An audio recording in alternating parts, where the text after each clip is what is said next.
আল্লাহ তাআলা বলেন ইন্নাল্লাহা মা'আস সাবিরিন, নিশ্চয় আল্লাহ তাআলা ধৈর্যশীলদের সাথে আছেন। ধৈর্যশীল কারা? বিপদ আপদ মুসিবতে আল্লাহর কাছে ধৈর্য আর নামাজের মাধ্যমে সাহায্য চায় যারা। রাসূল আকরাম সাল্লাল্লাহু আলাইহি ওয়াসাল্লাম যখন হিজরতে বের হইছেন, সাওর পর্বতে 3 দিন আত্মগোপন করছেন। কয়দিন? 3 দিন। কাফেররা এক সময় খুঁজতে খুঁজতে গর্তের কাছে গিয়ে হাজির, একেবারে গর্তের মুখে। হযরত আবু বকর সিদ্দিক রাদিয়াল্লাহু তাআলা আনহু বলতেছেন, কাফেররা আমাদের এত কাছে, এত নিকটে, আমি প্রত্যেকের গলার আওয়াজ শুনতেছি, প্রত্যেককে চিনতেছি। ওদের আমাদেরকে পাওয়ার জন্য ওদের দূরে কোথাও যাওয়ার দরকার নাই। ওরা যদি শুধু নিজেদের পায়ের দিকে তাকায় আমাদেরকে দেখা ফেলবে। এই অবস্থার ভিতরে আবু বকর সিদ্দিক রাদিয়াল্লাহু তাআলা আনহু চিন্তিত, ভীত। নবীজি সাল্লাল্লাহু আলাইহি ওয়াসাল্লাম তাকায় দেখলেন আবু বকর চিন্তিত, ভীত, নিজের জন্য নয় বরং মুহাম্মাদুর রাসূলুল্লাহ সাল্লাল্লাহু আলাইহি ওয়াসাল্লামের জন্য। সারা দুনিয়ার সর্বশ্রেষ্ঠ আশিকে রাসূল হলো আবু বকর সিদ্দিক রাদিয়াল্লাহু তাআলা আনহু। নিজের জীবন যদি 100 বার কোরবান করার সুযোগ থাকতো, আবু বকর সিদ্দিক নিজের জীবন নবীজির মোহাব্বতে 100 বার কোরবান করতে তৈয়ার, এমন আশিকে রাসূল। রাসূলুল্লাহ সাল্লাল্লাহু আলাইহি ওয়াসাল্লাম যখন দেখলেন আবু বকরের কপালে চিন্তার ভাঁজ, ভীত, আল্লাহ রাব্বুল আলামিন জানায় দিলেন গর্তের মধ্যে দুজনের মধ্যে কি কথোপকথন হলো। আল্লাহ তাআলা বলেন ইযহুমা ফিল গারি ইয ইয়াকুলু লিসাহিবিহি লা তাহজান ইন্নাল্লাহা মা'ানা। আবু বকর সিদ্দিক রাদিয়াল্লাহু তাআলা আনহুর ওই ভীত অবস্থা দেখে নবীজি বললেন, ও আবু বকর লা তাহজান, তুমি কোনো চিন্তা কইরো না। এই জায়গায় গর্তের মধ্যে শুধু আমি আর তুমি দুইজন নয়, ইন্নাল্লাহা মা'ানা, নিশ্চয়ই আমাদের সাথে আছেন কে? আর আল্লাহ তাআলা বলেন আমি ধৈর্যশীলদের সাথে থাকি। তাহলে ধৈর্যশীলদের সাথে আছেন আল্লাহ। যাদের সাথে আল্লাহ আছেন তাদের কোনো ভয় ভীতি চিন্তা আছে নাকি? সেজন্য আমরা বিপদ আপদ মুসিবতে আল্লাহর কাছে সাহায্য চাইব ধৈর্য আর নামাজের মাধ্যমে। তাহলে আমরা হতে পারবো সবের মুমিন। কি মুমিন? জোরে বলেন। ওই 3 জায়গায় যে সবর করতে পারবে সে হলো সবের মুমিন। আর সবের মুমিন যে তার সাথে আছেন কে? আল্লাহ তাআলা এই জন্য বললেন ইয়া আইয়ুহাল্লাযীনা আমানুসবিরু, হে ঈমানদারেরা, ইসবিরু, তোমরা সবর করো। সবর সবর হবে 3 জায়গায়। কয় জায়গায়? 3 জায়গায়। 1 নাম্বার ইবাদতের মধ্যে সবর, 2 নাম্বার গুনাহ থেকে বেঁচে থাকার মধ্যে সবর, 3 নাম্বার বিপদ আপদ মুসিবতের ক্ষেত্রে সবর। এখন বলেন সবর হবে কয়দিন? সবর কয়দিন?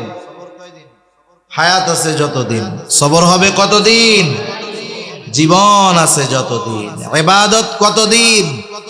হায়াত আছে যতদিন। আল্লাহ তাআলা বলেন ওয়া'বুদ রাব্বাকা হাত্তা ইয়াতিয়াকাল ইয়াকিন, আপনি আপনার রবের ইবাদত করেন দৃঢ় সত্যের আগমন পর্যন্ত। দৃঢ় সত্য মানে হইল মৃত্যুর আগ পর্যন্ত ইবাদত চলবে। তাহলে সবরও হবে একেবারে মৃত্যু আসার আগ পর্যন্ত। এই জন্য আল্লাহ রাব্বুল আলামিন 1 নম্বরে বললেন মুমিন ইসবিরু, সবর করো। আমরা আল্লাহকে যদি প্রশ্ন করি সবর কয়দিন, আল্লাহ তাআলা বলেন ওয়াসাবিরু, বান্দা তুমি সবরের উপরে অটল থাকো। 3 নাম্বার গুণ আল্লাহ তাআলা বলেন ওয়ারাবিতু, সর্বদা জিহাদের জন্য প্রস্তুত থাকো। 4 নাম্বার ওয়াত্তাকুল্লাহ, আল্লাহ তাআলাকে ভয় করো। বান্দা তুমি যদি এই 4 গুণে গুণান্বিত হও লাভটা কি? আমরাও যদি আল্লাহ তাআলাকে জিজ্ঞাসা করি আল্লাহ এই 4 গুণ যদি অর্জন করি আমাদের লাভ কি? কেমন যেন প্রশ্ন করার আগে আল্লাহ তাআলা জবাব দিয়ে বলেন, বান্দা লাআল্লাকুম তুফলিহুন। লাআল্লাহ কালামে হাকিমের মধ্যে আসলে নিশ্চয়তার অর্থ দেয়, অর্থাৎ আল্লাহ তাআলা বলেন যেই মুমিন এই 4 গুণ গুণান্বিত হবে অবশ্যই সেই মুমিন সফল মুমিন হয়ে যাবে। সফল মুমিন কে? বলেন জান্নাতে যাবে যে। সফল মুমিন কে? জান্নাতে যাবে যে। সেজন্য আমরা যদি সফল মুমিন হতে চাই তথা জাহান্নামের আগুন থেকে বেঁচে জান্নাতে যেতে চাই, সূরা আলে ইমরানের 200 নম্বর আয়াতের আলোকে আল্লাহ তাআলা যেই 4 গুণ অর্জন করতে বলছেন সেই 4 গুণ আমরা অর্জনের চেষ্টা করব। আল্লাহ সুবহানাহু ওয়া তাআলা আমাদের সবাইকে এই 4 গুণে গুণান্বিত হওয়ার তৌফিক দান করুন। সকলে জবান খুলে বলি আমিন। আমি যে আয়াতখানা আপনাদের খেদমতে তিলাওয়াত করেছি, উক্ত আয়াতে কারীমার মধ্যে আল্লাহ সুবহানাহু ওয়া তাআলা কোন মুমিন যদি সফল মুমিন হতে চায় তার জন্য কি করণীয় আল্লাহ তাআলা সেই ফর্মুলা আমাদেরকে বলে দিয়েছেন। এখানে এমন কেউ আছেন যে না হুজুর আমি সফল হইতে চাই না, আমি ব্যর্থ হইতে চাই, এরকম কেউ আছেন? কেউ নেই। প্রত্যেকটা মানুষ সফল হতে চায়, হোক সে দুনিয়ার লাইনে হোক সে আখিরাতের লাইনে। আখিরাতের লাইনে হোক আর দুনিয়ার লাইনে হোক, সবাই সফল হতে ইচ্ছা পোষণ করলেও সবাই কি সফল হতে পারে? পারে না। ব্যবসা অনেকেই করে কিন্তু সফল ব্যবসায়ী কয়জন? লেখাপড়া অনেকেই করে তবে সফল ছাত্র কয়জন? খেলাধুলা অনেকেই করে সফল খেলোয়াড় হয় কয়জন? সবাই সফল হতে চায়, সফল হতে পারে না। আল্লাহ তাআলা এখানে দুনিয়ার সফলতা বিফলতার কথা বলেন নাই, কারণ দুনিয়া সম্পৃক্ত সফলতা এটা ক্ষণস্থায়ী। একটা মানুষ অনেক বড় ব্যবসায়ী, বলেন তো মারা যাওয়ার পরে এই বড় ব্যবসায়ী হওয়ার কারণে কবরটা তার জান্নাতের বাগান হবে? আবার কেউ যদি ব্যর্থ ব্যবসায়ী হয়, কিয়ামতে আল্লাহ তাআলা বলবে ব্যবসা করে কেন ব্যর্থ হইলা, তোমার ঠিকানা জাহান্নাম। আল্লাহ তাআলা বলবে? তাহলে দুনিয়া সম্পৃক্ত কোন সফলতা বিফলতা এগুলা আখিরাতে শাস্তি বা শান্তির কারণ হবে না, কারণ দুনিয়ার সফলতা বিফলতা এটা মৃত্যুর সাথে সাথেই শেষ। দুনিয়া যেমন ক্ষণস্থায়ী, দুনিয়া সম্পৃক্ত সফলতা বিফলতা এটাও ক্ষণস্থায়ী। আখিরাত চিরস্থায়ী, সেজন্য আখিরাতের সফলতা ব্যর্থতা এগুলাও চিরস্থায়ী। তাহলে আল্লাহ তাআলা এখানে আখিরাতের সফলতার কথা বলছেন। এখন আখিরাতে সফল কে? আল্লাহ তাআলা কুরআনুল কারীমের মধ্যেই বলেন, ওয়া ইন্নামা তুওয়াফাউনা উজুরাকুম ইয়াওমাল কিয়ামাহ ফামান যুহজিহা আনিন নার ওয়া উদখিলাল জান্নাতা ফাকাদ ফাজ। আল্লাহ রাব্বুল আলামিন বলেন, মানুষকে কিয়ামতের দিন প্রত্যেককে তার কর্মের পূর্ণ প্রতিদান দেওয়া হবে। সেই দিন যাকে আগুন থেকে বাঁচানো হবে, জাহান্নাম থেকে বাঁচানো হবে, ওয়া উদখিলাল জান্নাহ, আর যাকে জান্নাতে প্রবেশ করানো হবে। আল্লাহ তাআলা বলেন ফাকাদ ফাজ, যে জান্নাতে প্রবেশ করতে পারবে আল্লাহ রাব্বুল আলামিন বলেন সেই হলো সফল। এই সফলতা আমরা সবাই চাই, আমরা সবাই চাই জান্নাতে যেতে, সফল হতে। জান্নাতে যেতে চাই, সফল যদি হতে চাই তাহলে সফলতার কাজ দুনিয়ায় থাকতে করতে হবে। কেউ যদি পরীক্ষায় গোল্ডেন এ প্লাস পাওয়ার আশা করে, পরীক্ষার খাতায় উত্তর ভালো মতো লিখতে হবে। সাদা খাতা জমা দিয়া যতই আল্লাহ তাআলার কাছে দোয়া করুক না কেন, আল্লাহ সাদা খাতা জমা দিছি, আপনি গোল্ডেন এ প্লাস পাওয়ায়া দিয়েন, সম্ভব? আখিরাতে যদি সফল হতে হয় প্রস্তুতি নিতে হবে দুনিয়ায়। এজন্য আল্লাহ রাব্বুল আলামিন জানায়া দিলেন, বান্দা তুমি যদি অনন্তকালের সফলতা অর্জন করতে চাও দুনিয়ায় কি করবা, এই আয়াতের আলোকে আল্লাহ রাব্বুল আলামিন আমাদেরকে জানায়া দেন। আল্লাহ তাআলা বলেন, ইয়া আইয়ুহাল্লাযীনা আমানুসবিরু ওয়াসাবিরু ওয়ারাবিতু ওয়াত্তাকুল্লাহ। আল্লাহ রাব্বুল আলামিন বলেন, হে ঈমানদারেরা, ইসবিরু তোমরা সবর করো, সবর সবর করো, ধৈর্য ধারণ করো। এখন সবর কোথায় হবে, কিভাবে হবে, এটাও আমাদের জানা দরকার।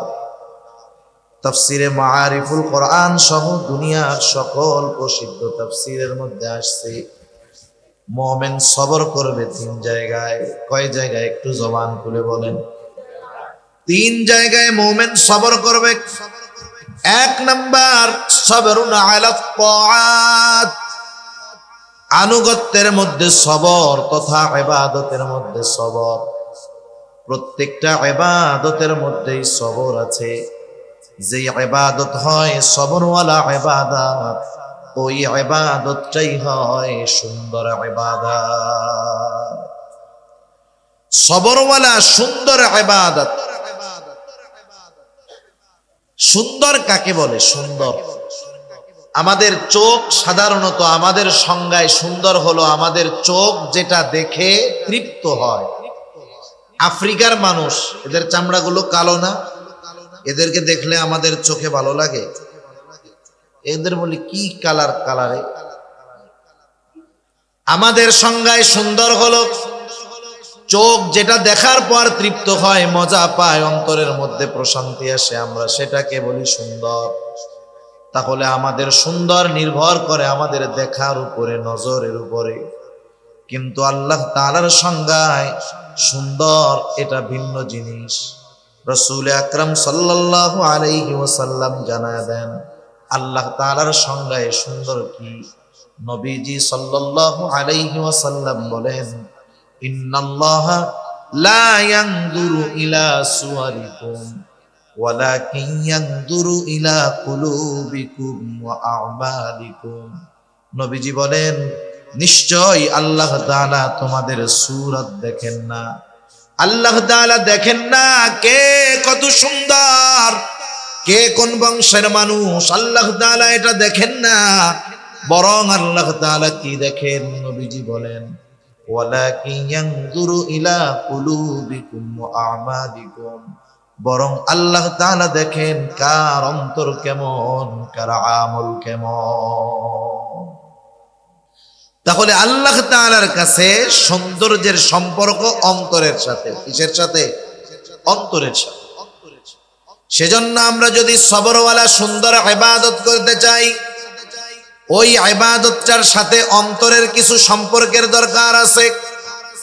আবার আল্লাহ রাব্বুল আলামিন আমাদেরকে জানায় দেন, আল্লাহ তাআলা কিন্তু বেশি ইবাদত চান না, আল্লাহ তাআলা চান সুন্দর ইবাদত। আল্লাহ তাআলা কোরআনুল কারীমের মধ্যে বলেন, আল্লাযী খালাকাল মাউতা ওয়াল হায়াতা লিয়াবলুয়াকুম আইয়ুকুম আহসানু আমালা।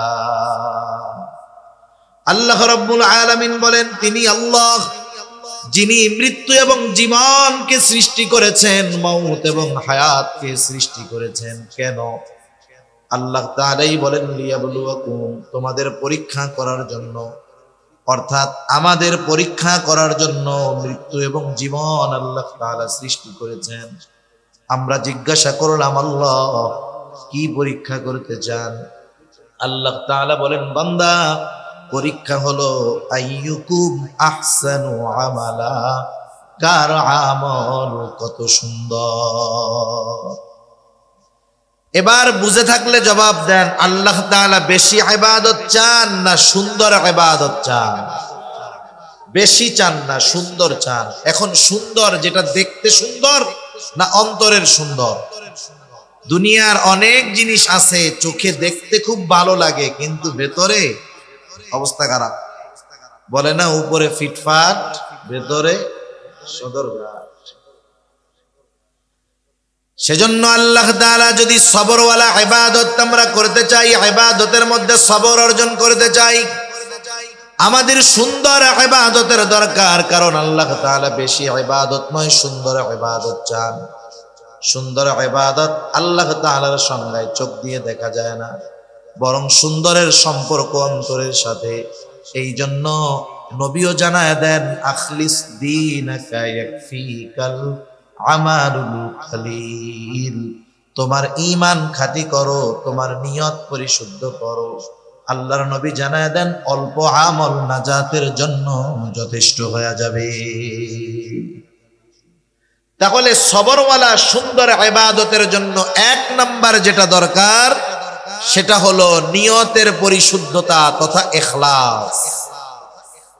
এই জিন্দেগীর যত ইবাদত আমরা করব, ছোট হোক আর বড় হোক, ইবাদতটা কার সন্তুষ্টির জন্য হবে? জিন্দেগীর ছোট বড় সব ইবাদত হবে আল্লাহ তাআলার সন্তুষ্টির জন্য। যদি আমার আপনার ইবাদত ছোট হোক আর যত বড়ই হোক, যদি আল্লাহর সন্তুষ্টির জন্য না হয়, ওই ইবাদত পরকালে আমাকে আপনাকে নাজাতের ব্যবস্থা করতে তো পারবেই না। বরং যে ইবাদত মানুষের সন্তুষ্টির জন্য হয়, মানুষের বাহবা পাওয়ার জন্য হয়, মানুষকে দেখানোর জন্য হয়, ওই ইবাদত যত বড় হোক না কেন, ওই ইবাদত পরকালে জাহান্নামে যাওয়ার কারণ হয়ে যাবে। হযরত আবু হুরায়রা রাদিয়াল্লাহু তাআলা আনহু থেকে বর্ণিত হাদিস, লম্বা হাদিস। আবু হুরায়রা রাদিয়াল্লাহু তাআলা আনহু এই হাদিসটা বর্ণনা করার পূর্বে পরপর 3 বার অজ্ঞান হয়ে গেছেন।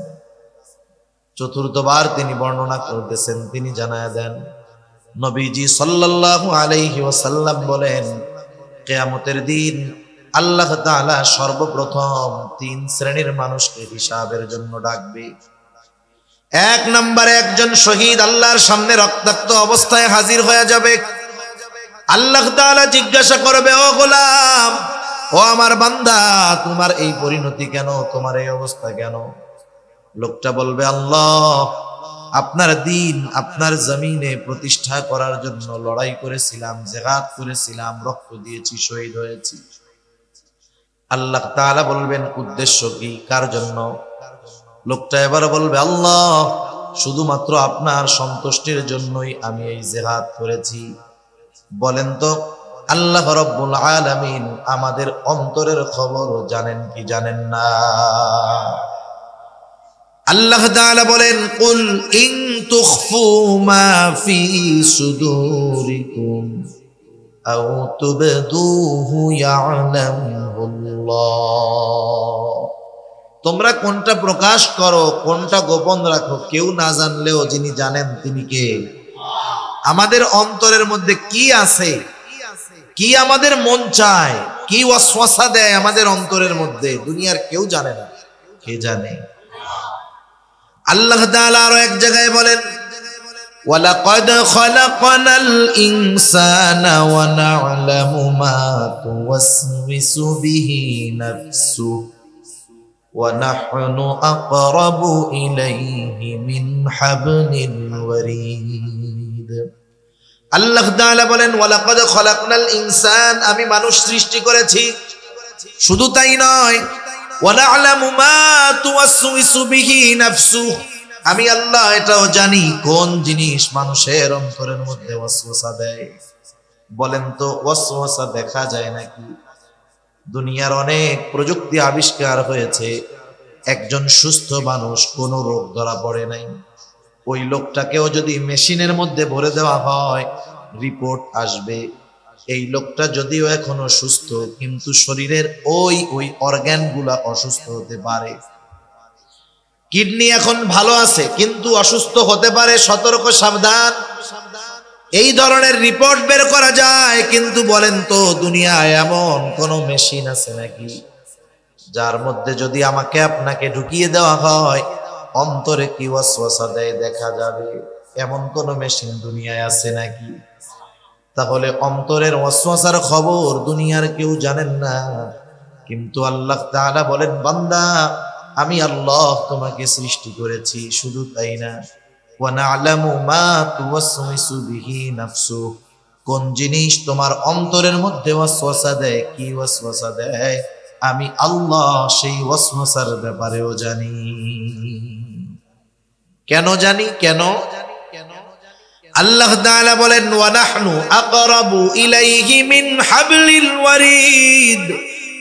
আল্লাহ তাআলা বলেন, বান্দা আমি তোমার শাহরগের চাইতে অধিক নিকটে।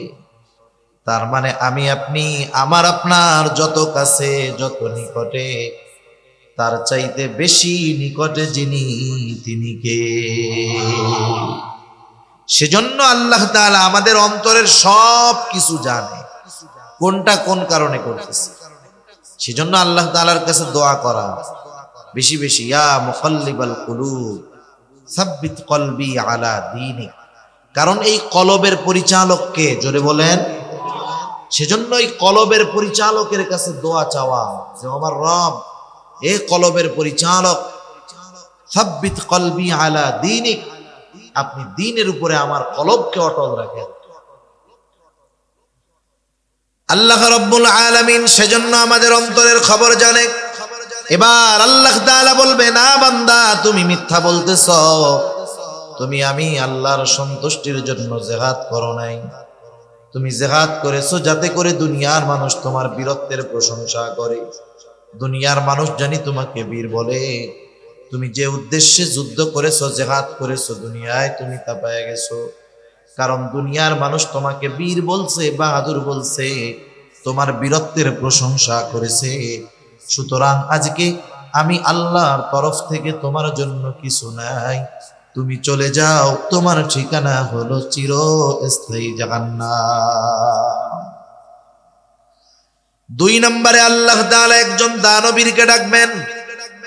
আল্লাহ তাআলা জিজ্ঞাসা করবে, ও গোলাম, এত কষ্টের উপার্জিত সম্পদ তুমি কি করছো?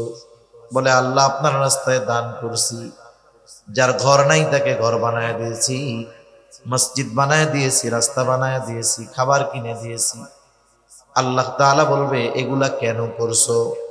লোকটা বলবে, আল্লাহ আপনার সন্তুষ্টির জন্য করেছি। আল্লাহ আল্লাহ তাআলা বলবেন, না বান্দা তুমি মিথ্যা বলতেছো, তুমি দান করেছো যাতে করে দুনিয়ার মানুষ তোমার দানের প্রশংসা করে, তোমাকে দানবীর বলে। যে উদ্দেশ্যে দান করেছো দুনিয়ায় তুমি তা পেয়ে গেছো। আজকে আমি আল্লাহর তরফ থেকে তোমার জন্য কিছু নাই, তুমি চলে যাও, তোমার ঠিকানা হলো চিরস্থায়ী জাহান্নাম। 3 নম্বরে আল্লাহ তাআলা একজন আলেম হাফেজকে ডাকবেন। আল্লাহ তাআলা জিজ্ঞাসা করবে, গোলাম ইলম কেন শিখছো? লোকটা বলবে, আল্লাহ আমি ইলম অর্জন করেছি আপনার সন্তুষ্টির জন্য। আল্লাহ তাআলা বলবে, না বান্দা তুমি মিথ্যা বলতেছো, তুমি কোরআন শিখেছো, ইলম শিখেছো যাতে করে দুনিয়ার মানুষ তোমাকে হাফেজ বলে, কারি বলে, মুফতি বলে, মুহাদ্দিস বলে, শাইখুল হাদিস বলে, বড় বক্তা বলে। যে উদ্দেশ্যে ইলম শিখছো দুনিয়ায় তুমি তা পেয়ে গেছো। সুতরাং আজকে আমি আল্লাহর তরফ থেকে তোমার জন্য কিছু নাই, তুমি চলে যাও, তোমার ঠিকানা হলো চিরস্থায়ী জাহান্নাম। আল্লাহর রাস্তায় জিহাদ করা ছোটখাটো বিষয় নয়, জীবন দেওয়া ছোটখাটো বিষয় নয়, কষ্ট উপার্জিত সম্পদ দান সদকা করা ছোটখাটো বিষয় নয়, দুনিয়ার সব কিছু বাদ দিয়ে ইলম শেখা ছোটখাটো বিষয় নয়। বিষয়টা যত বড় হোক না কেন, যখন আল্লাহর সন্তুষ্টির জন্য কাজগুলা হয় নাই, কাজ যত বড় হোক আল্লাহর কাছে দাম তো নাই, বরং ওই কাজগুলা বান্দার জাহান্নামে যাওয়ার কারণ হয়ে যাবে। সেজন্য ছোট বড় সব ইবাদত কার সন্তুষ্টির জন্য হবে? একটু জোরে বলি। সবরওয়ালা সুন্দর ইবাদতের জন্য 1 নাম্বার দরকার হলো ইখলাস, নিয়তের পরিশুদ্ধতা। কাজ করার আগে আমার টার্গেট ঠিক করতে হবে। মনে করেন আমি তীর মারবো, তীর ঢিল ছুড়বো, টার্গেট আগে নাকি তীর মারা আগে? এখন তীর মাইরা যদি বলি আরে ডাইনে যা বামে যা, কাজ হবে? মারার আগে লক্ষ্যবস্তু ঠিক করতে হবে। ইবাদতের আগে আমাদের লক্ষ্যবস্তু ঠিক করে ফেলতে হবে যে আমার এই নামাজ, আমার কোরবানি, আমার সাদকা, আমার দান, আমার রোজা, আমার ছোট্ট ভালো কাজ, এই দিনই আয়োজন করা, দিনই কথা শোনায়, দিনই কথা বলা, এটা দুনিয়ার কারো জন্য নয়, কারো জন্য, একটু জোরে বলি, আল্লাহ তাআলা আমাদেরকে সকল ছোট বড় দিনই কাজ আল্লাহর সন্তুষ্টির জন্য করার তৌফিক দান করুন, সবাই বলি আমিন। 2 নাম্বার যেই জিনিসটা দরকার ইবাদতে সবর অর্জন করার জন্য, 2 নাম্বার যেই জিনিসটা দরকার সেটার নাম হলো সুন্নাত। ইবাদত করতে হবে আল্লাহর সন্তুষ্টির জন্য, কিন্তু পদ্ধতি হবে রাসূলুল্লাহ সাল্লাল্লাহু আলাইহি ওয়াসাল্লামের। কেউ যদি নিজস্ব মন গড়া পদ্ধতিতে ইবাদত করে, ওই ইবাদত যত বেশি হোক, যত সুন্দর হোক, আল্লাহর দরবারে সেটা কবুল হবে না। রাসূল আকরাম সাল্লাল্লাহু আলাইহি ওয়াসাল্লাম উনি হলেন জীবন্ত কোরআন। কি কোরআন? জীবন্ত কোরআন। আয়েশা সিদ্দিকা রাদিয়াল্লাহু তাআলা আনহার কাছে এসে জিজ্ঞাসা করা হলো, একজন জিজ্ঞাসা করতেছে, ও আয়েশা, আপনি আমাদেরকে রাসূলের আখলাকের ব্যাপারে, চরিত্রের ব্যাপারে একটু বলেন। আয়েশা সিদ্দিকা রাদিয়াল্লাহু তাআলা আনহা বললেন, তুমি কি কোরআন পড়ো নাই? বলে হ্যাঁ পড়ি। তিনি তখন বললেন, শোনো, কানা খুলুকুহুল কোরআন, এই কোরআনটাই হলো নবীর চরিত্র। সেজন্য কোরআনুল কারীম যেটা আমরা দেখি পড়ি, এটা হলো লিখিত কোরআন, আমরা যেটা বলি লেখা। আর নবীজি সাল্লাল্লাহু আলাইহি ওয়াসাল্লাম হলেন প্র্যাকটিক্যাল জীবন্ত কোরআন। সুবহানাল্লাহ। এজন্য যত ইবাদতের আদেশ আছে কোরআনুল কারীমে, ইবাদতের আদেশ আছে, পদ্ধতি স্পষ্টভাবে বলে দেওয়া নাই। ঈমানের পরে সবচাইতে গুরুত্বপূর্ণ ইবাদত কি বলেন তো? নামাজ। আল্লাহ তাআলা কোরআনুল কারীমে 82 জায়গায় নামাজের কথা বলছেন। আল্লাহ রাব্বুল আলামিন 82 জায়গায় নামাজের কথা বলছেন। নামাজের গুরুত্ব 82 জায়গায় বলার কারণে যে নামাজ গুরুত্বপূর্ণ তা নয়। আল্লাহ তাআলা কোন বিষয়ে গুরুত্ব আরোপ করার জন্য একবার বলাই যথেষ্ট, ঠিক কিনা বলেন? 82 জায়গায় নামাজের কথা আসছে, কিন্তু বলেন তো যেই নামাজের ব্যাপারে এতটা গুরুত্ব আরোপ, কোরআনুল কারীমের কয় জায়গা খুঁজা 2 রাকাত সুন্নাত নামাজ যেভাবে পড়ি কোরআন থেকে খুঁজে পাওয়া যাবে নাকি? 2 রাকাত ফজরের সুন্নাত বা ফজরের ফরজ যেই পদ্ধতিতে আমরা পড়ি, সারা দুনিয়ার মুফাসসিরদেরকে যদি কোরআনুল কারীম দিয়ে বলা হয়, শুনেন, শুধুমাত্র কোরআন থেকে, নবীজির হাদিস, সুন্নাহ, সিরাত সব একদিন, ওগুলো বাদ দিয়ে শুধু কোরআন থেকে যেই নামাজের আদেশ আল্লাহ কোরআনে করেছেন, শুধুমাত্র ওই কোরআন থেকে নামাজের পদ্ধতি বের করে দেন, সারা দুনিয়ার মুফাসসিরেরা মিলে পারবে? অসম্ভব। সূর্য পশ্চিম দিক দিয়ে উঠা যাবে, তাও সম্ভব হবে। তাহলে নামাজের আদেশ করেছেন আল্লাহ, নামাজের পদ্ধতি কি হবে শিখিয়ে দিয়েছেন মুহাম্মাদুর রাসূলুল্লাহ। এজন্য রাসূলুল্লাহ সাল্লাল্লাহু আলাইহি ওয়াসাল্লাম বলেন, সাল্লু কামা রাআইতুমুনি উসাল্লি। নামাজের আদেশ তো করেছেন আল্লাহ, আর নবীজি জানায় দিলেন, শোনো, সাল্লু, নামাজ পড়ো। কেমনে পড়বা? কামা রাআইতুমুনি উসাল্লি, যেভাবে আমাকে নামাজ পড়তে দেখো তোমরা সেইভাবে নামাজ পড়ো। সেজন্য নামাজের পদ্ধতি শিখিয়েছেন কে? মুহাম্মাদুর রাসূলুল্লাহ সাল্লাল্লাহু আলাইহি ওয়াসাল্লাম। এজন্য প্রত্যেকটা ফরজ কিন্তু সুন্নাত। অনেক সময় আমরা মনে করি সুন্নাত এর পারিভাষিক পরিচয় হলো যে যেটা মানলে সওয়াব, না মানলে গুনাহ নাই। অনেকে মনে করে সুন্নাত, যেমন কিছু কিছু সুন্নাতের ক্ষেত্রে বলে না, আরে এই সুন্নাত না পড়লে কি হবে, গুনাহ টুনা হয় না, এরকম বলে না অনেকে। কিন্তু সব সুন্নাত কিন্তু এরকম না। কিছু সুন্নাত আছে ফরজ, কিছু সুন্নাত কি আছে? ফরজ। নামাজের আদেশ তো আল্লাহ তাআলা করেছেন, কিন্তু পদ্ধতি তো মুহাম্মদুর রাসূলুল্লাহ সাল্লাল্লাহু আলাইহি ওয়াসাল্লামের, নবীজির পথ পদ্ধতি কথা মত সাহাবাদের কর্ম দেখে চুপ থাকা, এগুলা সুন্নাতের অন্তর্ভুক্ত। নবীজি সাল্লাল্লাহু আলাইহি ওয়াসাল্লাম নামাজের পদ্ধতি শিখায়া দিয়েছেন। এজন্য নামাজ যেমন ফরজ, নবীজির শেখানো পদ্ধতিতে তথা সুন্নাত অনুযায়ী নামাজ পড়াও ফরজ।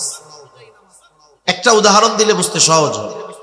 কোরআনুল কারীমের মধ্যে একটা শব্দ আসছে, আল্লাহ তাআলা বলেন ওয়ারকাউ মা'আর রাকিঈন, তোমরা রুকুকারীদের সাথে রুকু করো। আমার আপনার সামনে যখন রুকু শব্দটা উচ্চারণ করা হয়, জেহেনে চোখে কি দৃশ্যমান হয়? যে একজন মানুষ সে একেবারে এইরকম হয়ে দাঁড়ায় আছে, ঠিক না? একবার এরকম হয়ে গেছে, সোজা হয়ে এরকম নামাজ পড়তেছে, সোজা ছিল এরকম হয়ে গেছে। রুকু শব্দের শাব্দিক অর্থ ঝুঁকা, ঝুঁকে পড়া। ঝুঁকে পড়া এটা শাব্দিক অর্থ। আমাদের দেশে কিছু অতি পণ্ডিত আছে, অতি পণ্ডিত, যারা শুধুমাত্র কোরআন এবং হাদিসের বাংলা অনুবাদ পড়েই নিজেদেরকে শায়েখ বানিয়ে ফেলতে চায়, ওলামা ইকরামের কাছে যেতে চায় না। আছে না এরকম কিছু স্বঘোষিত শায়েখ? আছে, অভাব নেই। রুকু শব্দের অর্থ ঝুঁকে পড়া, কোরআনে এই রুকুর এই অর্থ। এখন বলেন তো, রুকু শব্দের অর্থ ঝুঁকা, কতটুকু ঝুঁকা? কতটুকু ঝুঁকা কোরআনে নাই। কেউ যদি বলে আমি এই যে মাথা ঝুঁকাইছি, এই যে সে রুকু করছে, দাঁড়াই থাইকা যদি মাথাটা শুধু এরকম ঝুঁকায়, রুকু হবে? এই পরিভাষায় যাকে আমরা রুকু বলে চিনি, হবে? তাহলে দেখেন এই রুকুটা কেমনে করতে হবে, কতটুকু ঝুঁকতে হবে, কোন জায়গা সোজা থাকবে, কোন জায়গা বাঁকা থাকবে, সব শিখিয়ে দিয়েছেন মুহাম্মদুর রাসূলুল্লাহ সাল্লাল্লাহু আলাইহি ওয়াসাল্লাম। সেজন্য নামাজটা শুধু ফরজ নয়, নামাজটা শিখিয়েছেন নবী, এজন্যই নামাজটা সুন্নাত আর নামাজটা ফরজ। এই ফরজ কি সুন্নাত, কিন্তু ফরজ। তাহলে বুঝলাম কিছু সুন্নাত আছে যেগুলা ফরজ, আবার কিছু সুন্নাত আছে যেগুলা ওয়াজিব। যেমন দাড়ি রাখা সুন্নাত, কেউ যদি মনে করে সুন্নাত রাখলে সওয়াব, না রাখলে গুনাহ নাই, বিষয়টা এমন নয়। সারা দুনিয়ার মুহাক্কিক উলামায়ে কেরাম একমত, দাড়ি রাখা সুন্নাত, তবে কমপক্ষে এক মুষ্টি রাখতেই হবে। এক মুষ্টির কম যদি রাখে সুন্নাত আদায় হবে না। এই জন্য দাড়ি রাখা সুন্নাত, তবে এই সুন্নাতটা হলো ওয়াজিব। দাড়ি যাদের নাই ছোট, আল্লাহ তাআলা তাদের রাখার তৌফিক দিক, জোরে বলি আমিন। তবে এই দাড়ি রাখা সুন্নাত, এই সুন্নাত হলো ওয়াজিব। এই দাড়ি যদি কেউ খাটো বানায়, ছোট বানায়, চেঁচে ফেলে, সর্বক্ষণ ওয়াজিব তরকের গুনাহ তার আমলনামায় যোগ হতে থাকে। আবার কিছু সুন্নাত হলো স্বাভাবিক সুন্নাত, কিছু সুন্নাত স্বাভাবিক সুন্নাত, করলে সওয়াব, না করলে গুনাহ নাই। আবার কিছু আছে দুনিয়াবি কাজ, কেউ যদি ওই কাজগুলাকে সুন্নাত অনুযায়ী করে, ওই কাজগুলাও তার আমলনামায় ইবাদত যোগ হয়ে যায়। কিছু দুনিয়ার সাধারণ কাজ আছে, যেমন খাওয়া, খাইলে সওয়াব নাই, না খাইলে গুনাহ নাই, এই হলো সাধারণ অবস্থা। কেউ যদি অনেক খায়, শুধু শুধু খাইলো আর সওয়াব হবে? না খাইলে কি গুনাহ হবে? গুনাহ হবে না।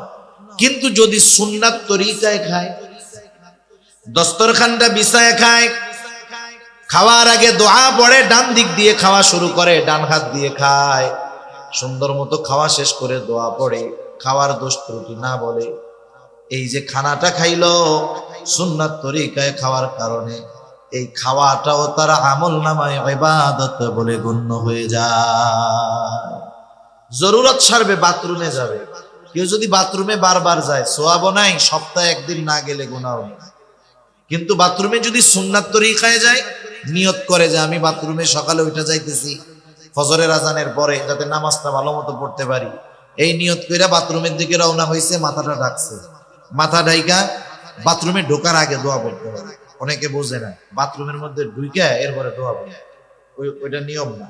বাথরুমে ঢোকার আগে দোয়া পড়তে হবে, এরপরে বাম পা দিয়ে ভিতরে ঢুকলো, জরুরত সারলো, টিস্যু পেপার ঢোলা কুলুক ব্যবহার করলো, পানি দিয়ে পরিষ্কার হলো, ভেতরে যদি ওযুর ব্যবস্থা থাকে ওযু টুজু কইরা বের হলো, ডান পা দিয়ে দোয়া পড়লো, এই যে জরুরত ছাড়লো, দুনিয়ার একটা স্বাভাবিক কাজ শুধু সুন্নাত তরিকায় করার কারণে এই বাথরুম করাটাও তার আমল নামায় ইবাদত বলে যোগ হয়ে যায়। সুবহান। এজন্য দুনিয়ার সাধারণ কাজগুলো আমরা সুন্নাত তরিকায় করার চেষ্টা করি। মসজিদের ইমাম সাহেব হুজুর কাছে জিজ্ঞাসা করবো, হুজুর খানা তো প্রত্যেক দিনই খাই, কোন পদ্ধতিতে খাইলে আমার খানা খাওয়াটা সওয়াব হবে একটু বইলা দেন না। রাস্তায় তো চলার দরকার, চলি, ডান পাশ দিয়ে যদি চলি আর নিয়ত করি যে ডান পাশে চলা সুন্নাত, নবীজি চলছে, এই যে চলতেছি যতক্ষণ সুন্নাত আমল করতেছি, সওয়াব আমার আমলনামায় যোগ হচ্ছে, ঠিক কিনা বলেন? এজন্য দুনিয়ার ইবাদত কাজগুলো ইবাদত হয়ে যায়। যে কথার থেকে গেলাম, আমরা যদি সবরওয়ালা সুন্দর ইবাদত করতে চাই তথা ইবাদতে সবর অর্জন করতে চাই, এক নাম্বার যেই জিনিসটা লাগবেই সেটার নাম হলো ইখলাস। দুই নাম্বার যেই জিনিসটা লাগবে সেটার নাম হলো সুন্নাত। তিন নাম্বার যেই জিনিসটা লাগবে হালাল খাবার, হালাল উপার্জন, হালাল খাবার ছাড়া ইবাদত কবুল হবে না। আল্লাহ তাআলা বলেন, ইয়া আইয়ুহার রাসূলু কুলু মিনাত তাইয়্যিবাত ওয়া'মালু সালিহান। আল্লাহ তাআলা বলেন, হে রাসূলগণ, আপনারা পবিত্র খান আর আমলে সালেহ করেন। মুফাসসিরিনে কেরাম বলেন, পবিত্র খান উদ্দেশ্য হলো হালাল খান, হালাল খান আর আমলে সালেহ করেন। এর মানে এই বিষয়টা পরিষ্কার, যার খাবারটা হালাল নয় তার আমলে সালেহ হবে না, অর্থাৎ তার আমল আল্লাহর দরবারে কবুল হবে না। নামাজ সবাই পড়তে আসে, নামাজ পড়া আমল, কিন্তু সবার নামাজ তো কবুল হয় না। কবুল হয় যারটা কবুল হয় তারটা আমলে সালেহ, আর যারটা কবুল হয় না আমল পর্যন্ত শেষ। হজ করতে তো সবাই, অনেক মানুষ যায়, সবার হজ কি আর কবুল হয়? সবাই কি আল্লাহর জন্য হজ করতে যায়? কেউ তো আলহাজ হওয়ার জন্য হজ করতে যায়, ঠিক কিনা বলেন? এই যে হজ করলো, কবুল হইল না, সেজন্য খাবার পবিত্র দরকার, হালাল দরকার, উপার্জনটা হালাল দরকার, তাইলে ইবাদত সুন্দর সবরওয়ালা ইবাদত হবে। চার নাম্বার যেই জিনিসটা দরকার, যেই ইবাদত করব সেই ইবাদতের মাসলা মাসাইল গুলা জানার দরকার। কমপক্ষে ফরজ ওয়াজিব বিষয়গুলা জানতেই হবে, কারণ আমি যদি না জানি কোন কারণে নামাজ নষ্ট হয়ে যায়, কোন কারণে ওযু ভাঙা যায়, আমি যদি এইগুলো না জানি, জীবনের কত নামাজ হয়তো ছুটে গেছে, আমি নিজে তাও টের পাই নাই। মনে করেন নামাজ ভাঙ্গার কারণগুলো জানতে হবে, ওযু ভাঙ্গার কারণগুলো জানতে হবে, কারণ ওযু ভাঙ্গা গেলে নামাজ থাকবে? জোরে বলেন না, থাকবে? থাকবে না। নামাজের ওয়াজিব গুলা জানতে হবে, না জানলে কি হবে? সাউ সিজদা যদি না দেয় নামাজ হবে না। নামাজের বাহিরে ভিতরের 13 ফরজ জানতে হবে, যদি না জানে এর একটা যদি ছুটে, ফরজ যদি ছুটা যায়, সাউ সিজদা 1000টা দিলে কাজ হবে নাকি? জোরে বলেন, কাজ হবে? সেজন্য কমপক্ষে নামাজের বাহিরে ভিতরের ফরজ গুলা জানতে হবে, নামাজের ওয়াজিব গুলো জানতে হবে, ওযু ভাঙ্গার কারণগুলো জানতে হবে, নামাজ ভাঙ্গার কারণগুলো জানতে হবে। এগুলা প্রত্যেকের জানা দরকার, এগুলা জানার দরকার। এগুলা তো ওই জ্ঞান যেগুলো শিক্ষা করা ফরজ। রাসূলুল্লাহ সাল্লাল্লাহু আলাইহি ওয়াসাল্লাম বলেন, তালাবুল ইলমি ফারিদাতুন আলা কুল্লি মুসলিম। দ্বীন ইলম শিক্ষা করা প্রত্যেক মুসলমান নরনারীর উপরে ফরজ। কতটুকু শিখবে? মুহাদ্দিসিনে কেরাম বলেন কতটুকু শিখবে। কোন মুহাদ্দিস বলেন নিজেকে শরীয়তের উপরে পরিচালনার জন্য যতটুকু দরকার ততটুকু শেখা ফরজ। আবার কোন মুহাদ্দিস মুফাসসির বলেন না না, অতটুকুতে হবে না। কারণ কি? না হওয়ার কারণ হলো আল্লাহ তাআলা তো একা জাহান্নাম থেকে বাঁচতে বলেন নাই, অধীনস্থদেরকেও জাহান্নাম থেকে বাঁচাতে বলছে। আল্লাহ তাআলা বলেন, ইয়া আইয়ুহাল্লাযীনা আমানু কু আনফুসাকুম ওয়া আহলিকুম নারা। আল্লাহ তাআলা বলেন, হে ঈমানদারেরা, নিজে জাহান্নামের আগুন থেকে বাঁচাও, অধীনস্থদেরকে জাহান্নামের আগুন থেকে বাঁচাও। তার মানে নিজেও বাঁচো, অধীনস্থদেরকেও বাঁচাও।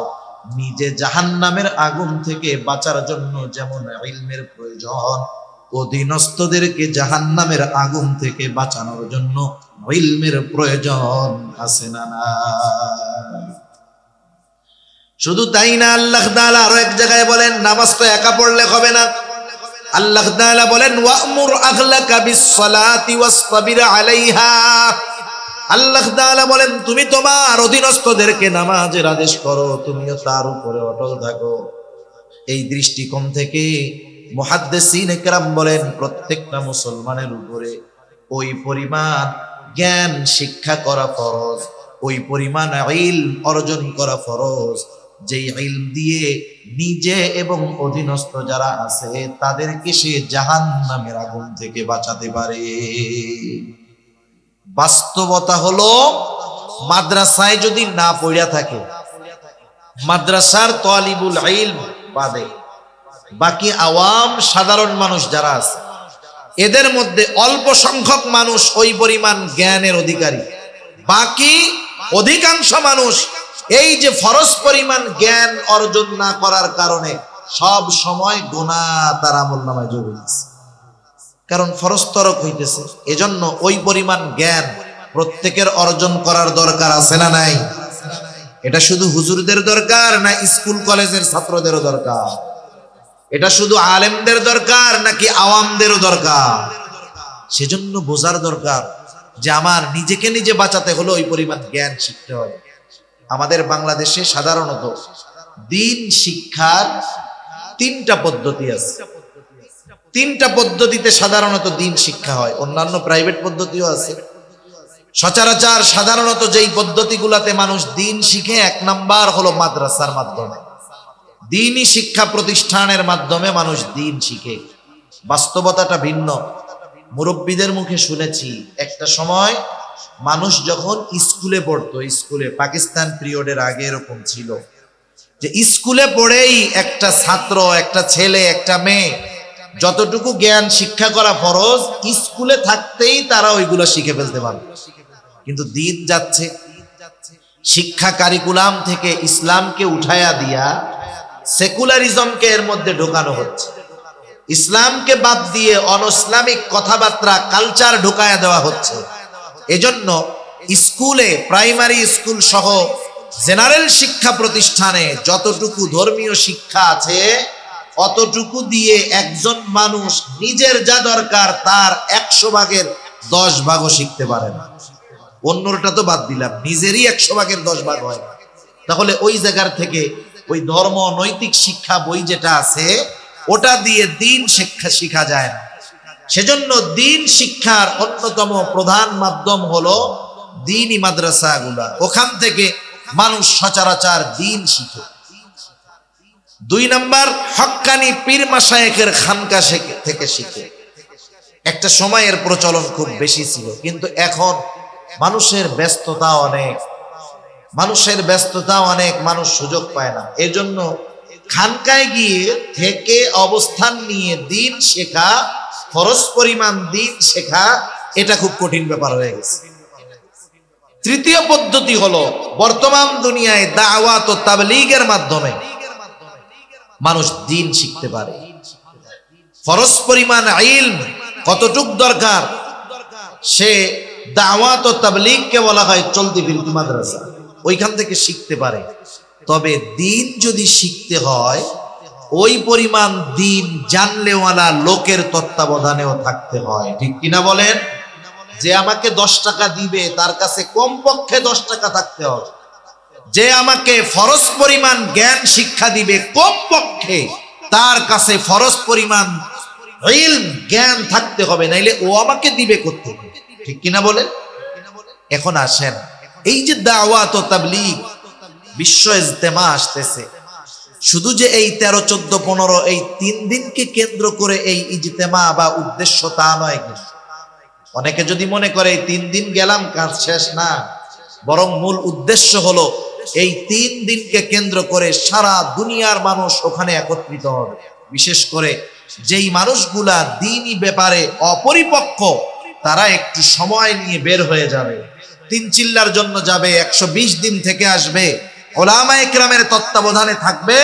আশা করা যায় 120 দিন পরে ফরজ পরিমাণ ইলম অর্জন করে ইনশাআল্লাহ সে বাড়িতে আসবে, যদি উলামায়ে কেরামের তত্ত্বাবধানে থাকতে পারে, যাইতে পারে।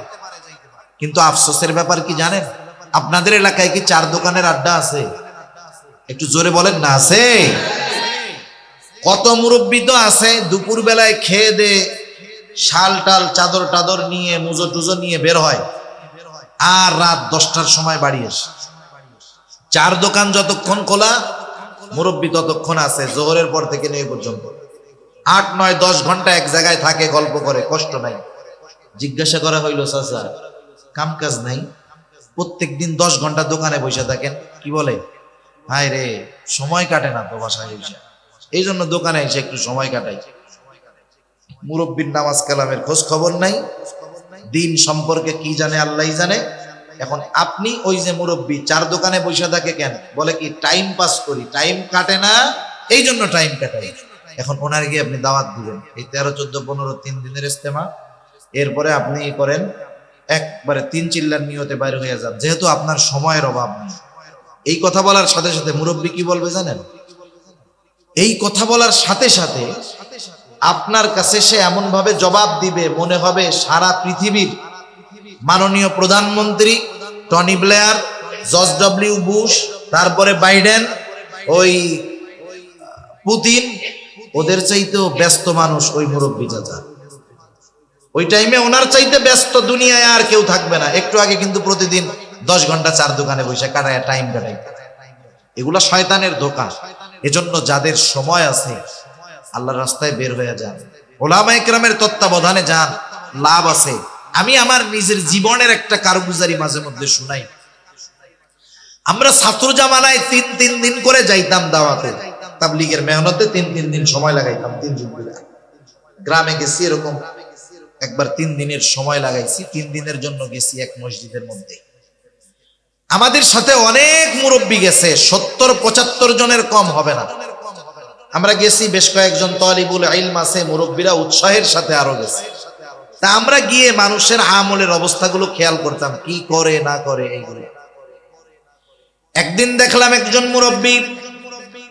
মুরব্বী হয় সম্পর্কে দাদা, উনি বাথরুমের দিকে যাইতেছে বাথরুম করার জন্য।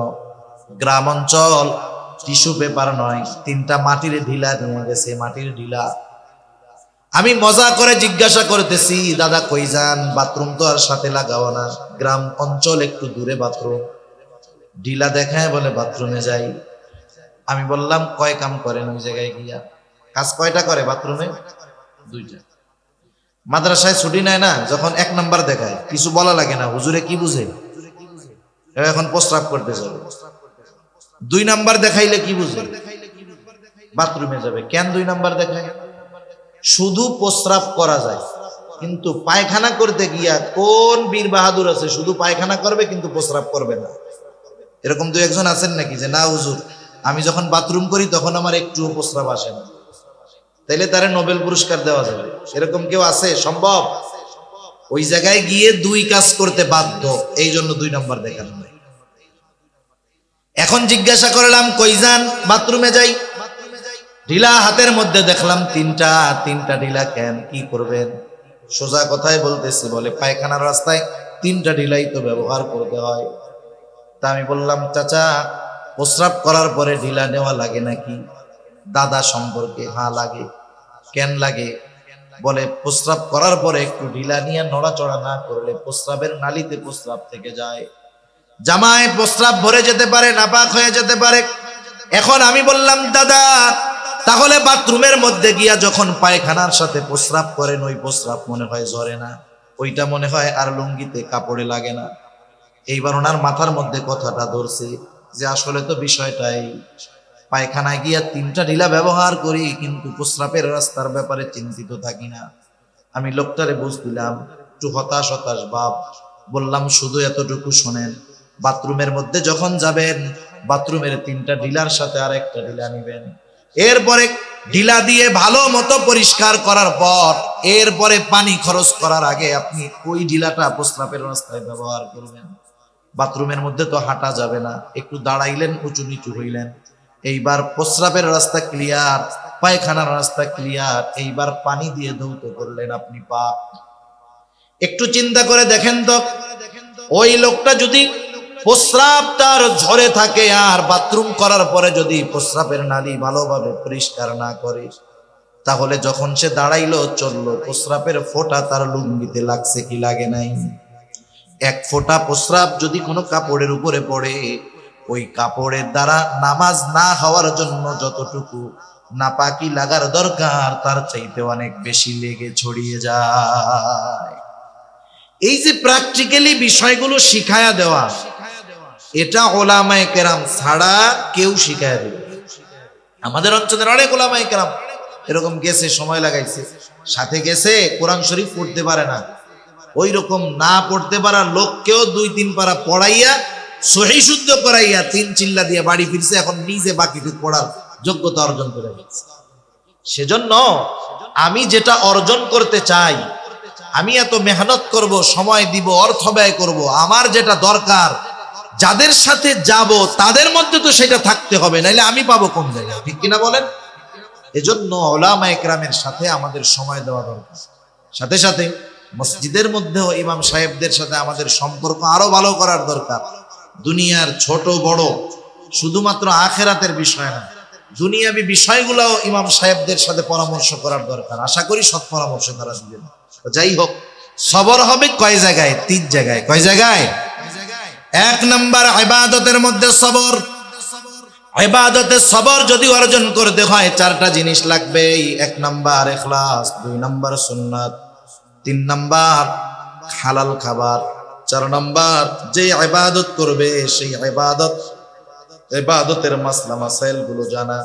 এগুলা যদি একটা মানুষের ঠিক থাকে, আর যদি সে ইবাদত করে, ওই ইবাদত আর সাধারণ ইবাদত থাকবে না, ওই ইবাদত হয়ে যাবে সবরওয়ালা সুন্দর ইবাদত। সবরের দ্বিতীয় জায়গা হলো সবরুন আনিল মাআসি, পাপের থেকে বাঁচা, গুনার থেকে বাঁচা, এটাও সবর। এখন তো এমন এক জামানা, যেই জামানায় গুনাহ থেকে বাঁচা কঠিন। একটা সময় গুনাহ করার জন্য গুনার কাছে যাওয়া লাগতো, এখন গুনাহ পকেটে নিয়ে ঘুরে মানুষ। ঠিক কিনা বলে? এক সময় সিনেমা দেখতে চাইলে চট্টগ্রাম শহরে যাওয়া লাগতো, এখন চিটাগাং শহরে যাওয়া লাগবে না, তার লাগবে না, অ্যান্টিনা লাগবে না, মোবাইল ফোন একটা হইলে ইন্টারনেটের কানেকশন থাকলে যথেষ্ট। ঠিক না? তাহলে গুনাহ পকেটে নিয়ে ঘোরা যায়। মানুষকে এখন গুনাহ করতে বাধ্য করা হয়, নিজে না দেখুক, ওর টাকা দিয়ে ওরে গুনাহ করা যায়। ইউটিউবে ওয়াজ দেখেন না? ওয়াজ, হ্যাঁ, ইউটিউবে ওয়াজ দেখি, ওয়াজ চলতেছে, জাহান্নামের ওয়াজ। হট করে দেখবেন কি যে একটা অ্যাড চলে আসছে, একজন নারী নাচানাচি শুরু করছে ইসের মধ্যে, ওয়াজের বিরতি দিয়া নাচানাচি শুরু। আগে তো সিস্টেম ছিল কাটা দেওয়া যাইতো, এখন কিন্তু কাটা যায় না, 12 সেকেন্ড দেখতেই হবে। আপনি নাইলে না দেখলেন, ভলিউম কমাইলেন, স্ক্রিন নিচের দিকে দিয়া রাখলেন, এই যে 12 সেকেন্ড যে গোনার কাজটা হইলো, এটা কার পয়সায়? কার পয়সায় হইছে? আমাকেও পয়সাই তো। হায় হায়, তাহলে চিন্তা করে দেখেন যে গুনাহ কততে আমার আপনার মাধ্যমে করাবে না। সেজন্য গুনাহ থেকে বাঁচা অনেক কঠিন। তবে মানুষের কিছু চিন্তা, মানুষের কিছু ভাবনা মানুষকে গুনাহ থেকে বাঁচায় দিতে পারে। মনে করেন আপনাদের কারো কাছে যদি খবর আসে, খবর পটিয়া থানা থেকে, বিশ্বস্ত সূত্রে আপনি খবর জানতে পারলেন, পটিয়া থানার থেকে এই খবর আপনার কাছে পৌঁছাইল যে গোয়েন্দাদের মাধ্যমে আপনাকে পরিপূর্ণ নজরদারির মধ্যে রাখা হয়েছে। এই খবর যদি আমাদের কারো কাছে পৌঁছায়, বলেন তো উল্টাপাল্টা কিছু আমরা করব নাকি? কেন? কারণ আমার কোন কাজ আমার বিপদের কারণ হয় আল্লাহই জানে। এই জন্য বাসার মসজিদ, আর কোনো জায়গায় যাবে না। আগে মসজিদে ঢুকতো না, এখন মসজিদ থেকে আর বাইরে হবে না। চিন্তা করবে বাইরে যে কি বিপদে না পড়ি, আল্লাহর ঘরেই বসে থাকি, এই জায়গায় নিরাপদ। তাহলে দুনিয়ার নজরদারির খবর আমার জীবন পরিবর্তন করায় দেয়, আমার গুনাহ থেকে বাঁচার জন্য সহায়ক হয়ে যায়। অথচ আল্লাহ তাআলার নজরদারি কত সূক্ষ্ম। দুনিয়ার গোয়েন্দার নজরদারি 24 ঘন্টা আমাদের করতে পারে না।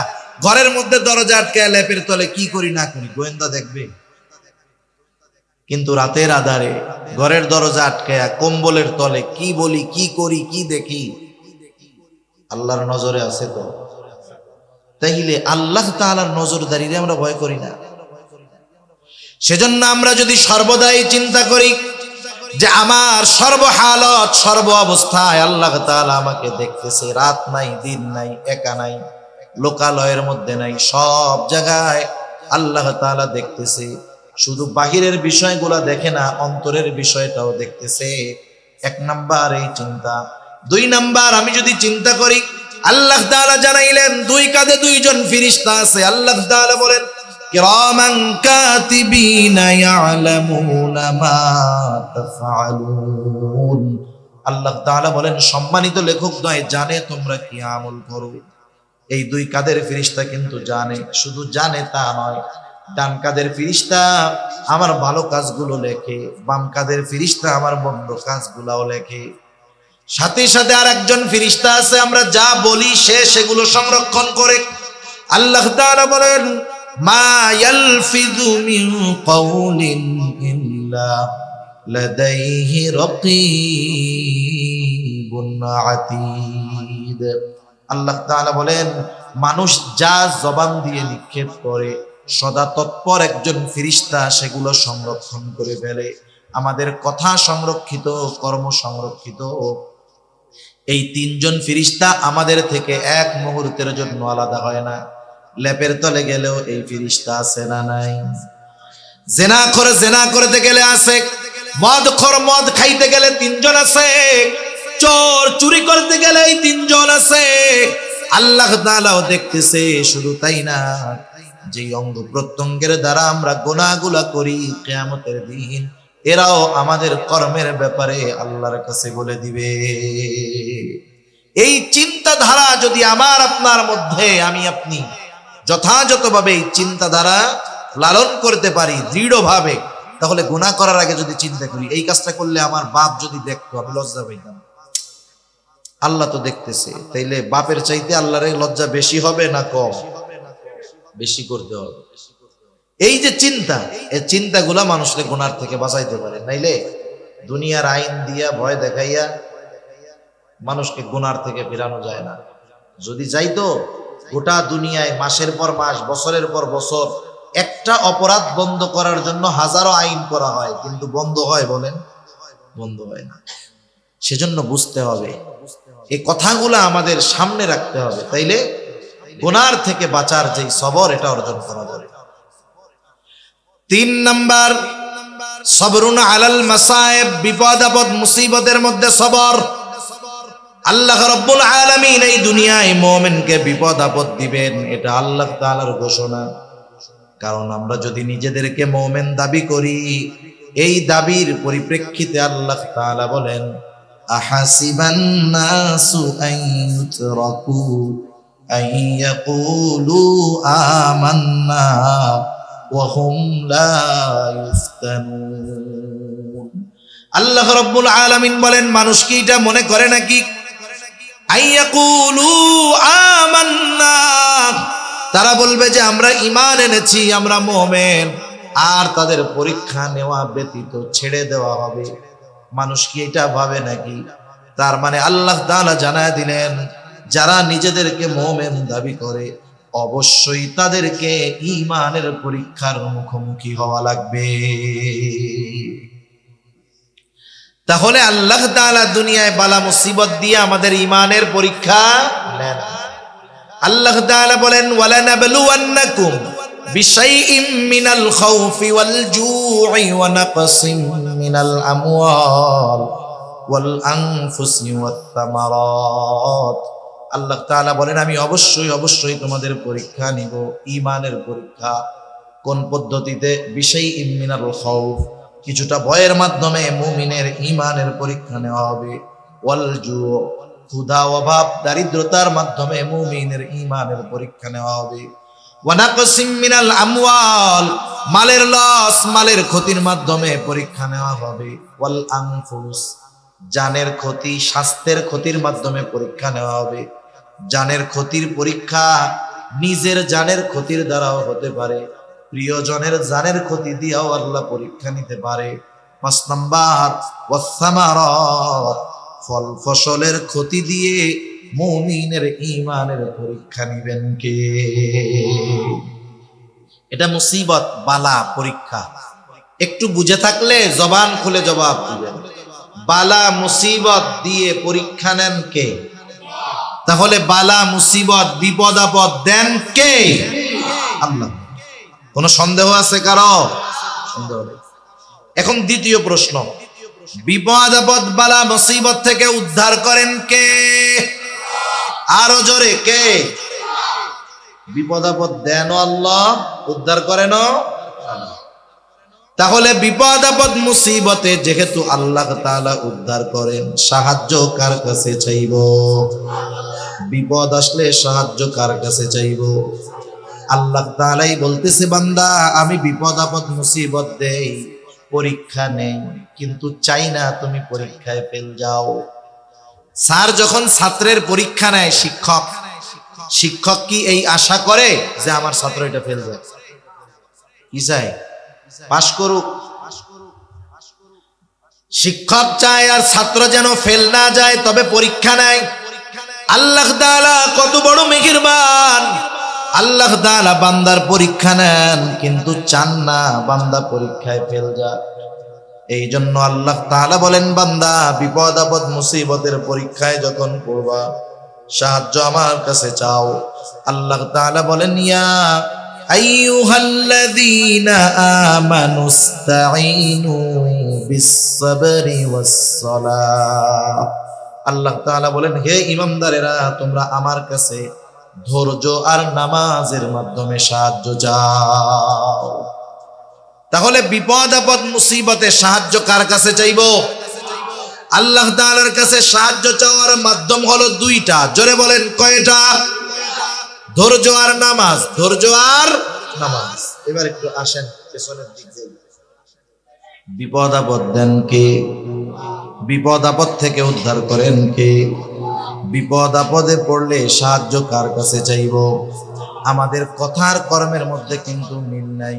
মানুষ বলে যে বিপদ আপদ দেন আল্লাহ, কিন্তু বিপদ থেকে উদ্ধার করেন আল্লাহ। প্রথম কথায় যতটুকু বিশ্বাস, দ্বিতীয় কথার মধ্যে ততটুকু বিশ্বাস নাই। কেন নাই? কর্মের মাধ্যমে বোঝা যায়।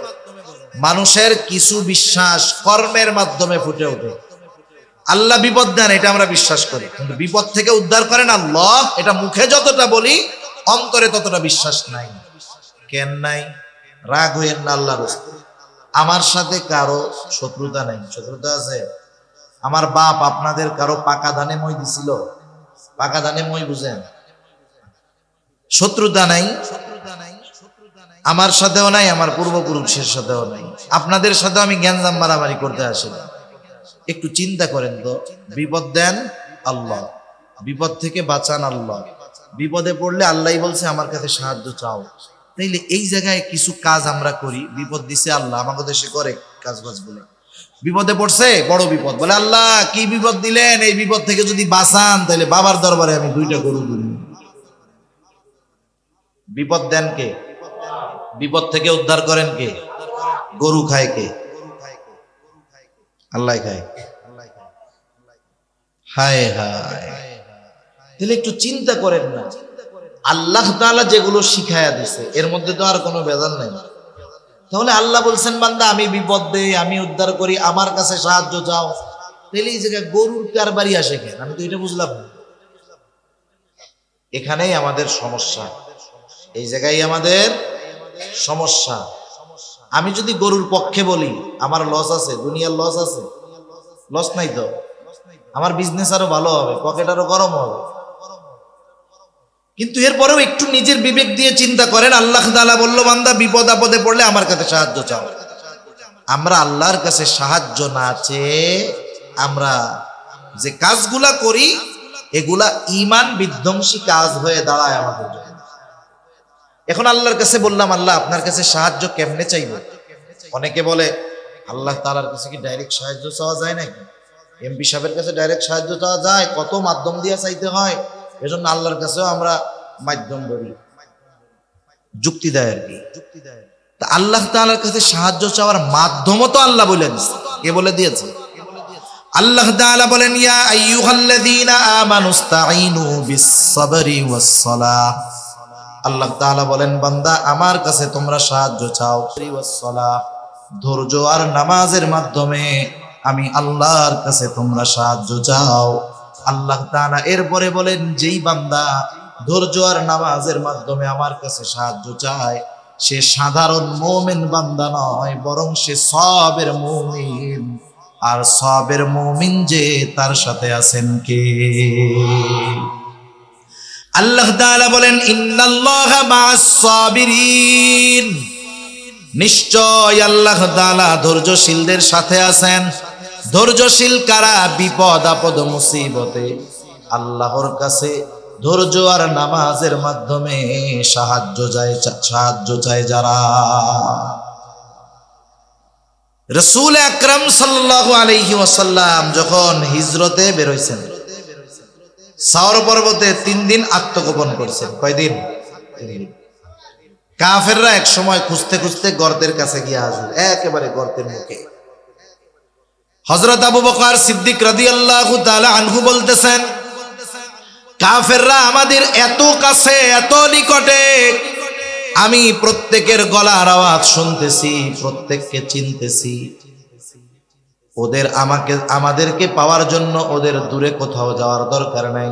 ওরা যদি শুধু নিজেদের পায়ের দিকে তাকায় আমাদেরকে দেখা ফেলবে। এই অবস্থার ভিতরে আবু বকর সিদ্দিক রাদিয়াল্লাহু তাআলা আনহু চিন্তিত, ভীত। নবীজি সাল্লাল্লাহু আলাইহি ওয়াসাল্লাম তাকায় দেখলেন আবু বকর চিন্তিত, ভীত, নিজের জন্য নয় বরং মুহাম্মাদুর রাসূলুল্লাহ সাল্লাল্লাহু আলাইহি ওয়াসাল্লামের জন্য। সারা দুনিয়ার সর্বশ্রেষ্ঠ আশিকে রাসূল হলো আবু বকর সিদ্দিক রাদিয়াল্লাহু তাআলা আনহু। নিজের জীবন যদি 100 বার কোরবান করার সুযোগ থাকতো, আবু বকর সিদ্দিক নিজের জীবন নবীজির মহব্বতে 100 বার কোরবান করতে তৈয়ার, এমন আশিকে রাসূল।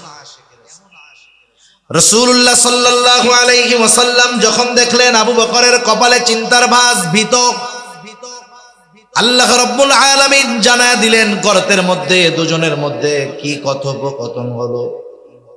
আল্লাহ তাআলা বলেন ইদহুমা ফিল গারি ইদ ইয়াকুলু লিসাহিবিহি লা তাহজান ইন্নাল্লাহা মা'ানা। আবু বকর সিদ্দিক রাদিয়াল্লাহু তাআলা আনহুর ওই ভীত অবস্থা দেখে নবীজি বললেন, ও আবু বকর লা তাহজান, তুমি কোনো চিন্তা কইরো না। এই জায়গায় গর্তের মধ্যে শুধু আমি আর তুমি দুইজন নয়, ইন্নাল্লাহা মা'ানা, নিশ্চয়ই আমাদের সাথে আছেন কে? আর আল্লাহ তাআলা বলেন আমি ধৈর্যশীলদের সাথে থাকি। তাহলে ধৈর্যশীলদের সাথে আছেন আল্লাহ। যাদের সাথে আল্লাহ আছেন তাদের কোনো ভয় ভীতি চিন্তা আছে নাকি? সেজন্য আমরা বিপদ আপদ মুসিবতে আল্লাহর কাছে সাহায্য চাইব ধৈর্য আর নামাজের মাধ্যমে। তাহলে আমরা হতে পারবো সবের মুমিন। কি মুমিন? জোরে বলেন। ওই 3 জায়গায় যে সবর করতে পারবে সে হলো সবের মুমিন। আর সবের মুমিন যে তার সাথে আছেন কে? আল্লাহ তাআলা এই জন্য বললেন ইয়া আইয়ুহাল্লাযীনা আমানুসবিরু, হে ঈমানদারেরা, ইসবিরু, তোমরা সবর করো। সবর সবর হবে 3 জায়গায়। কয় জায়গায়? 3 জায়গায়।